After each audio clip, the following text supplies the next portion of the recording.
Hey everyone, Once Bitten here with my second game in the Buckeye Battles tournament last weekend. This one I thought was pretty funny. There's 96 people in the tournament, and for game two, I get matched up with Mobius Primal, who used to live in the same area that I did, and we played frequently enough. And he's since moved, but I still thought it was pretty ironic that we got matched together. So he's doing a battle report as well, and so you can check out his channel. I think he's uploading it at the same time I am. So it's game two, my Beastmen versus his Bretonnian army, 2,400 points.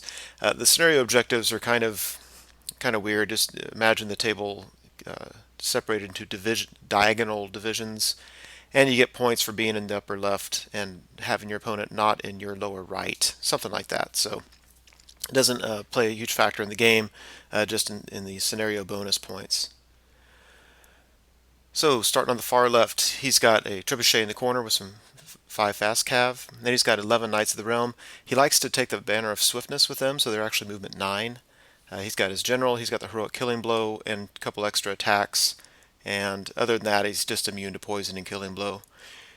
He's got 10 archers there in the hill/woods. Then he's got his infantry blocks, which is 40 men at arms, then a big block of the Growler League. I think there's 30 battle pilgrims. And then he's got another 40 men at arms. As for characters, he's got his paladin on foot, battle standard bearer. So he gives, with this setup, leadership 9 within 12 inches to peasants.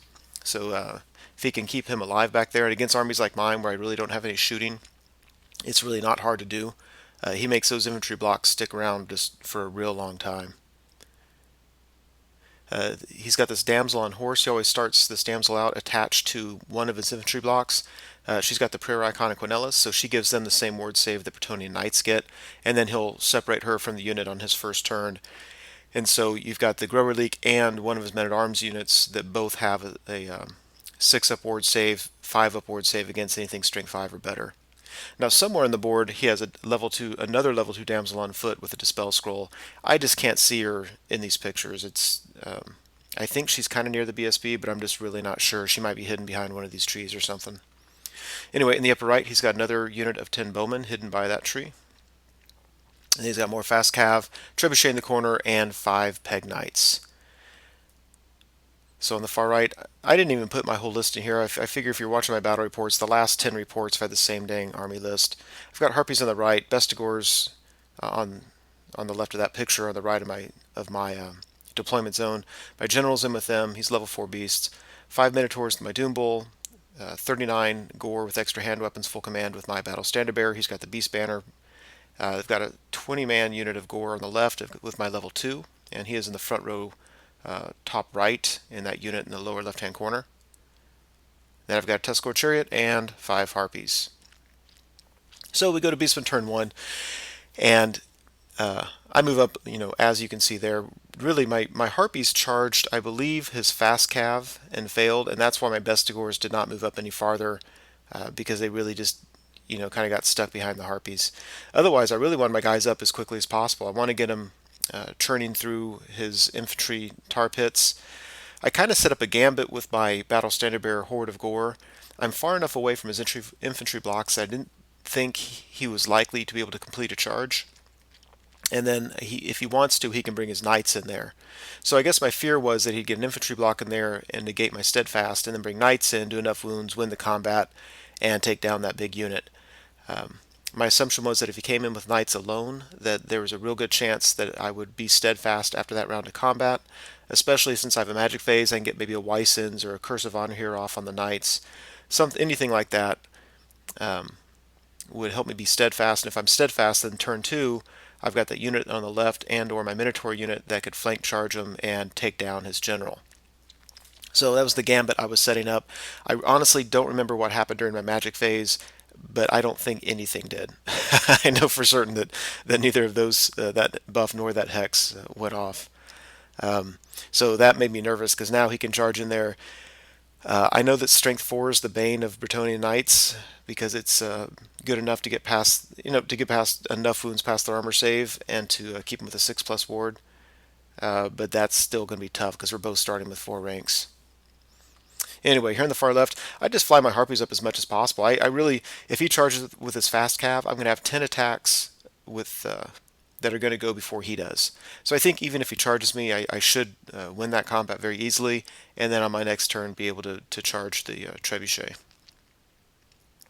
Here in the far right, I really wasn't sure what to do. Those peg knights, my feeling is you don't want to chase them around because they're too mobile. You're not going to be able to nail them down. I'd really like my harpies to be able to go for his trebuchet. So what I thought I'd do was put my harpies up here to where if he charges me with anything, he should overrun into my Bestigor, and that's what I would love. Even if he charges only one of those units in, they'll come into the front of my Bestigor if they overrun, and if he charges them both in, the Peg Knights will be in my flank, and I'm okay with that. I'll do enough wounds, and even if I lose combat, I'll be steadfast. I'll reform and chop them to pieces. So I'm willing to sacrifice my harpies if I can get both those units off the table. And if he doesn't charge me, I'm thinking I'll just fly over him and then charge the trebuchet on my next turn. So wasn't sure how to deal with the Peg Knights, so really I'm just kind of ignoring them with the exception of this gambit right here. We go to Bretonnia turn 1, and yeah, he charges his Knights in. We're both a little nervous about that. I mean, he's probably going to do more wounds than me. I need to do 4 wounds or have him do less than 5 wounds. I think that's unlikely. I think he's going to do more than 5 wounds. I think odds are I should get 3 wounds on him, and I really need that not to be 3. I need it to be 4. Otherwise, whatever.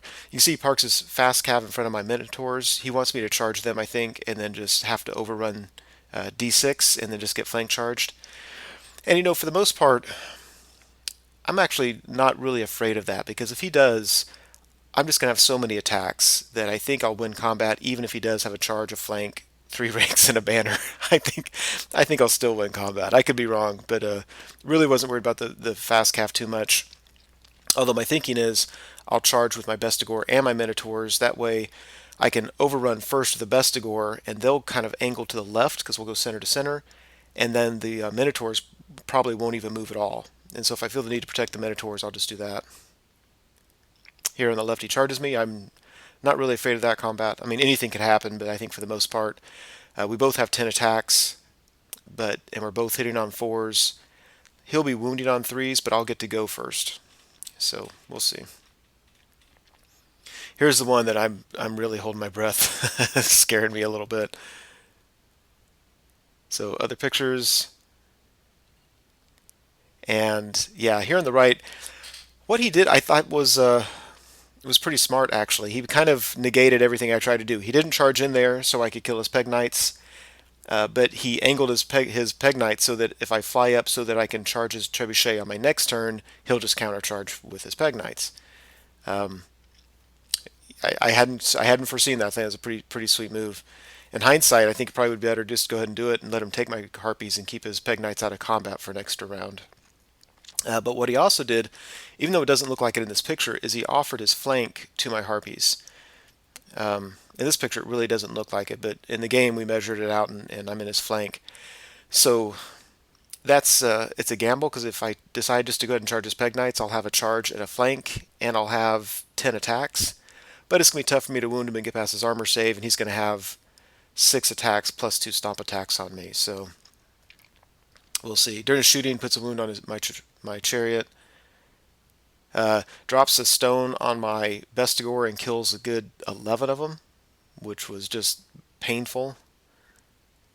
And puts a couple wounds on my Minotaurs. And in case you're not familiar with my battle reports, the token on the left that's kind of painted red with a Minotaur head, that's a frenzy marker because they are frenzied now, but they can get multiple frenzies. And the ones on the right, the old Ungor shields, are wound markers. So here on the left, I kill 3 of his guys. He only kills 1 of mine, so the combat went about the way that I thought it would, except that he held. He's leadership 5. You figure I won by a charge and 2 wounds, so he needed Snake Eyes, and he got Snake Eyes. So I was none too happy with that. It really shouldn't matter, though, because we'll fight again on... No, this was his turn. Yeah, so him sticking like that... Oh, I take all that back. He had a charge and a wound. I had 3 wounds. I won by 1. He needed a 4. He got a 4. So that means on my turn, I'm not going to be able to charge his trebuchet, which means his trebuchet is going to get 1 more round of shooting, which is not good if you're a Beastman. Over here on the left, yeah, he did. I was thinking the odds are that he should get 5 or 6 or maybe 7 wounds, just depending, and he got 11. No, no, he did. He got 10 wounds.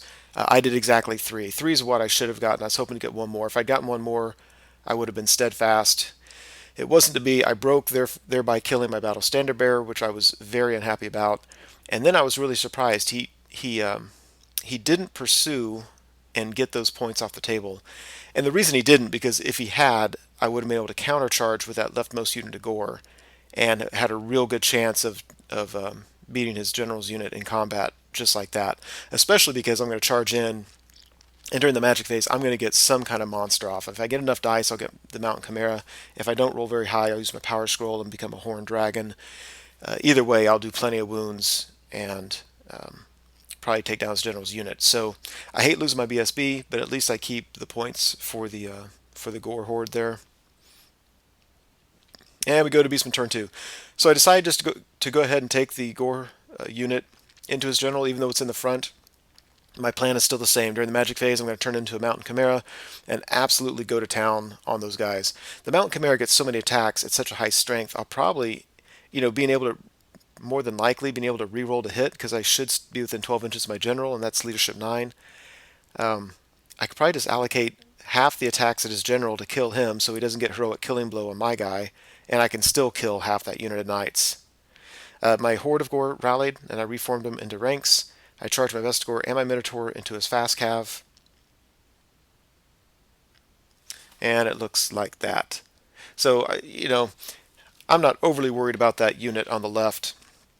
I could lose them, and it's not a huge deal, but kind of that's one of the reasons I like playing this list, is turning that guy into some kind of monster. And over here we charge in. Yeah, not worried about that combat.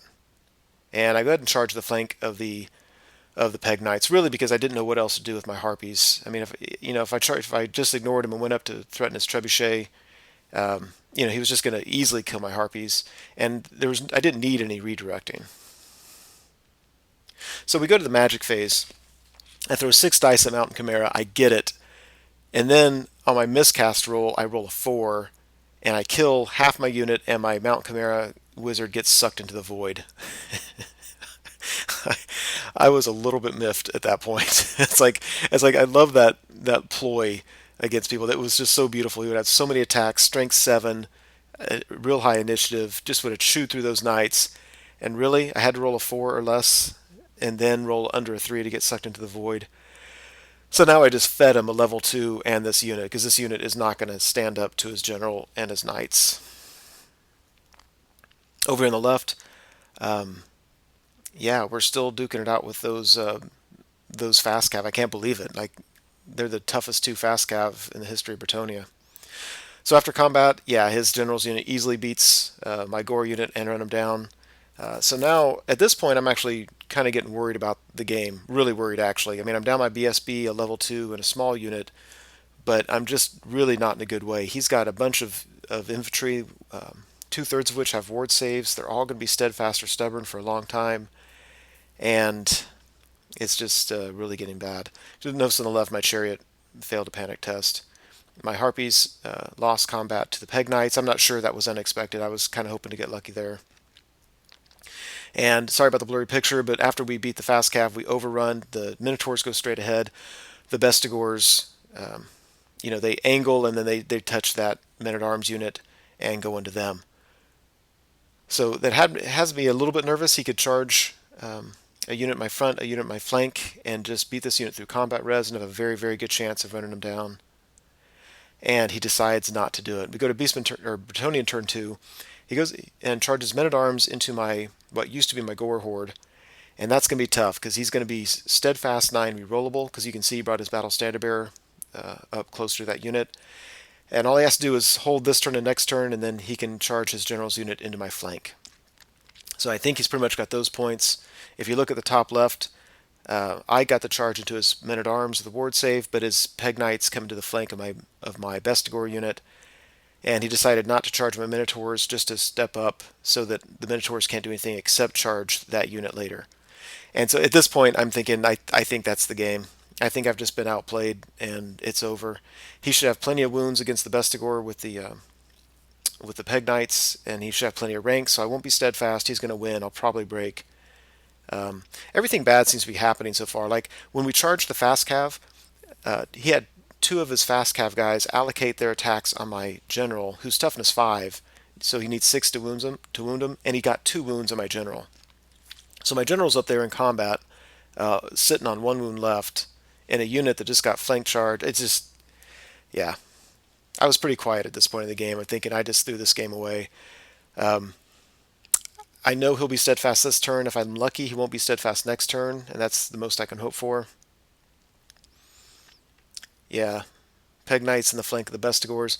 I didn't really do the math in my head. Since then I did, and I think he should only do 2 wounds with his Peg Knights, which seems like not very many, but um, no, I'm sorry, not 2. He should do 4 wounds with his Peg Knights, and that includes his stomps.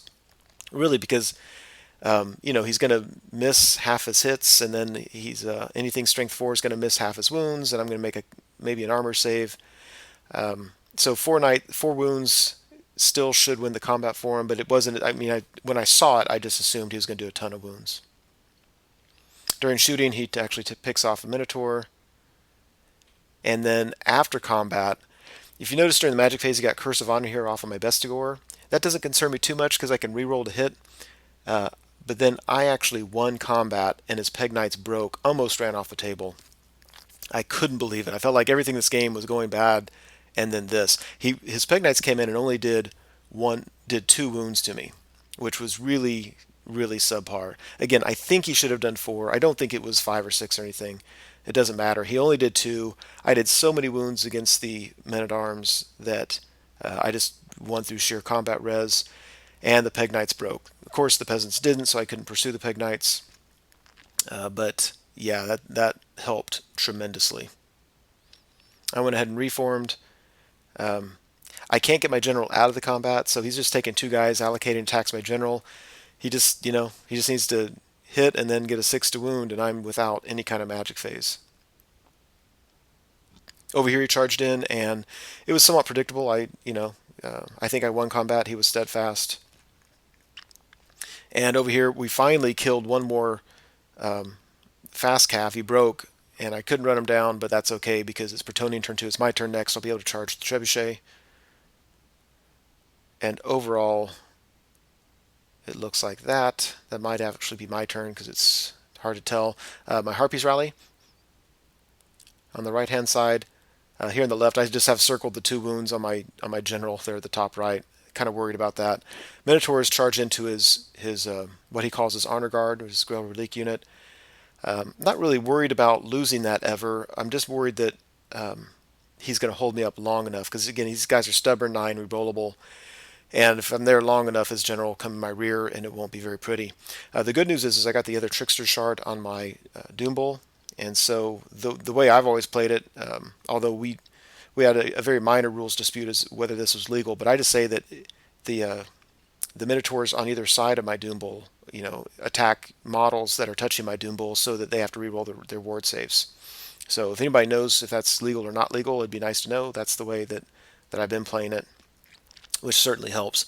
The Harpies get into the Trebuchet, easily beat the Trebuchet with combat res and reform. And over here, yeah, if you notice, the Honor Guard is greatly depleted. That's what Minotaurs do. Then I reformed to get actually even more attacks in there. In the Bestigor fight, I lost my general, so now I have no magic phase, and there's all those points he now has. I'm winning combat because he really just has a hard time wounding me. He's hitting on 4s, wounding on 4s, and then I get a 6-up armor save. He's really only doing 2 wounds, which is probably about average with about 10 attacks. And over here on the left, yeah, this hurt. He was still steadfast after our turn, so I think he was steadfast. Doesn't look like he is, but whatever. The only good news is before my general died, I was able to get a +1 strength and toughness buff on this unit here. So if his general's unit comes in, I think it's still all he needs to do. I think he'll still get plenty of wounds plus the charge and the flank and all that. But if nothing else, I'm strength 4, toughness 5. So it should help. And really my only hope is that regardless of the wounds that his general does, if my guys can get enough wounds against his peasants, I might be able to win through sheer combat res there. And then he really, really surprised me. He didn't charge his general's unit in, and I'm really curious to see his battle report to see why he didn't. Because after the game, he still said that he felt that that was a smart move. So instead, he just wheels around and gets it to he's lined up to charge in the flank of my Gore unit. So now I've got this turn and next turn to beat those peasants, and I'm almost certainly going to do it. I mean, this turn I'm, +1 strength and toughness, and then if he charges me, I can flee. I might just get away, especially if I can bounce through his archers up at the top. So really surprised about that move. Otherwise, there's not a whole lot of movement going on. He moves his characters around. He rallied his peg knights. I was so disappointed. I was so hoping they would run off the table. Yeah, during shooting, he kills the last two of my harpies over here. And this was kind of huge. My Gore beat the peasants and run them down, and they run pretty far. So now if his general charges me, it's not too difficult to get away from him. I can roll high enough that if I can hit his peasants, I can bounce through them. If I don't roll high enough, his peasants can charge me, and then I'll bounce back, and then I have a pretty good chance of being caught by either his archers or his general's unit. So that's kind of rough. But if you notice, the Minotaurs finished off the Honor Guard unit and then just reformed. And this, I believe, is my favorite picture I've ever taken in a Warhammer game. So he likes to move his battle standard bearer on foot around just to provide that leadership reroll and just, you know, whatever. But in this instance, he really got caught out there because when I won combat, I didn't break him and run him down. I killed him completely, so I was able to reform afterwards and bloop, just turn around, face his battle standard bearer. And that is not a good place to be. Okay, I really like that picture. So we go to Beastman turn 4, and my Gore charge his spellcaster on the left. She's the one mounted, and they might even charge something else. Either way, it was a failed charge. They moved up a little bit, as you can see. My harpies, I could have charged that spellcaster, but it just would have pushed her farther along the table, not off the table. So I just flew up so that if she rallies, I can charge her easily next time, and if she doesn't, I can charge something else. My chariot's there, as you can see. Yeah, we won that one. I don't think we even got to fight. I think I killed her through impact hits. If you look on the right, the Bestigor is still just duking it out with those men at arms. I think I'm winning every time, but he's steadfast and he's sticking around. But he's been steadfast 9 rerollable, and I think in this one I even made the mistake of doing that combat first. But now it shouldn't be an issue. He'll be steadfast, but it'll be on like a 5. So we go to Bretonnia turn 4, and you notice what used to be my Gore Horde is all the way on the other side of his units. His general charged me. I fled. I think I needed a 7 to bounce through his archers, take dangerous terrain, and be safe on the other side. And I rolled a 7 or an 8 or whatever. So absolutely thrilled with that. And one of the scenario objectives is you need a unit in his upper left-hand corner. So not only did that save my points and get away from his general, it gives me a couple scenario objective points because now I'm close enough to his upper left hand. So that was very, very much appreciated. His spellcaster in the upper left rallied. It looks like she's facing away. He'll turn her around eventually. Yep, there she goes. She rallied. And this is just the failed charge. I think the general charged my Gore unit. He charged my chariot. I fled. Redirected to my Gore unit. I fled. And then he had a failed charge. And the problem is he has a failed charge right in front of my Minotaurs. And those Minotaurs have now had a couple rounds of combat to get revved up a little bit. So he brings his Peg Knights over. Once my Minotaurs get revved up, I'm not really worried about being countercharged. I think my Doom Bull is going to make his Knights re-roll ward saves, and he's going to be enough strength that his armor saves aren't going to do a whole lot of good. And then bring your Peg Knights in. I'll just chop them up. The Bestigors again beat the Men-at-Arms this time. Their Steadfast was still in such a leadership that we ran them down. And it's funny, I had a horde of Bestigor, and all they did all game was kill, what? A unit of fast cav and a unit of peasants, and they're so depleted. So we go to Beastman turn 5, and my Doom Bull charges his general's unit. On the last picture, it looked like he was in their flank, but he wasn't. He was in their front. Sometimes these pictures, the angles don't really show it correctly. I didn't care which one I was in, to be honest. because I know when I charge in there, we're going to get a challenge from his general and my Doom Bull. And I'm going to go first. I'm likely to kill him. If I don't, he's got a decent chance of getting a heroic killing blow on my guy. And that's almost going to be the game right there, is which general can kill the other. And if I was a betting man, I'd put it on the Doom Bull. Yeah. Plus, you really can't see it here. They've got so many frenzy markers. Let's see over here on the left. My Horde of Gore rallied, and that was huge. I mean, I took for granted that they would, but really they were only leadership 7, 8 with the musician, but they were able to do it. So that was very, very big, very much appreciated. My Bestigor go ahead and just reformed so I can charge his archers, whatever. And then, yeah, my Doom Bull did so many wounds on his general. I think he did 6. Yeah, I only needed to do 3. I think he did 6. And you'll notice I had the Curse of Honor here off. I was -1 to hit. And not only did I kill his general, but my guys killed just, I think, 4 of his knights. Look at all those frenzy markers. There's like 6 of them, I think. They just had so many attacks, strength 5. And, I was on 5s to hit, and I rolled enough of them. Just chewed through them. So we go to Bretonnia turn 5. There's really not a whole lot of movement left. He moved his archers away just to try to get as far as possible away from my guys. On the left, I could have charged his archers, probably would have caught him, but I didn't need the points.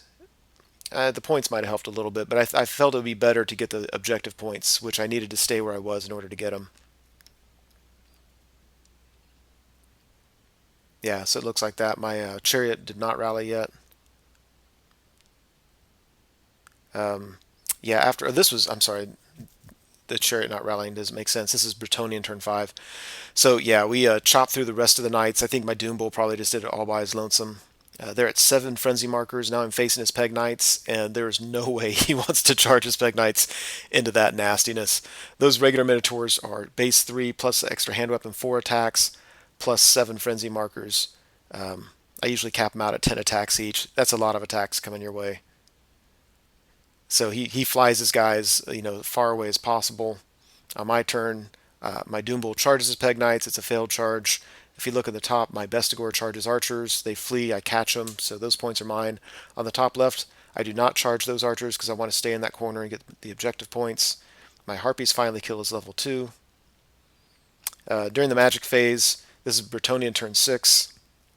He is just throwing everything he can at these Minotaurs, trying to kill them so he could get some points from them. And it really just doesn't work. I mean, we get down to 2 Minotaurs. I think he got Flock of Doom after this picture was taken. But, I think he did like 2 or 3 wounds. It doesn't matter because we put him back and forth between both models, and it wasn't going to do anything. So at the end of it, I ended up winning the game and getting 16 battle points out of it. I couldn't believe it. I mean, at turn 3, I thought this game is totally in his pocket. And, the Peg Knights bouncing off my Bestigors, and then in my opinion, his general not charging into the flank of my Gore Horde and getting those points while he could really, really turned the tide of battle. So, for the tournament, I'm 2-0, which sounds great, but really both my games, I've had relatively little battle points for the tournament. So I only have 29 out of a possible 50. So, I think I'm doing pretty well in the tournament, but I'm certainly not in the top 10 or anything like that because I'm just not winning these games by large enough margins. But as I always say, I will take a win when I can get it. So that was battle game 2. We'll have game 3 in the next couple days.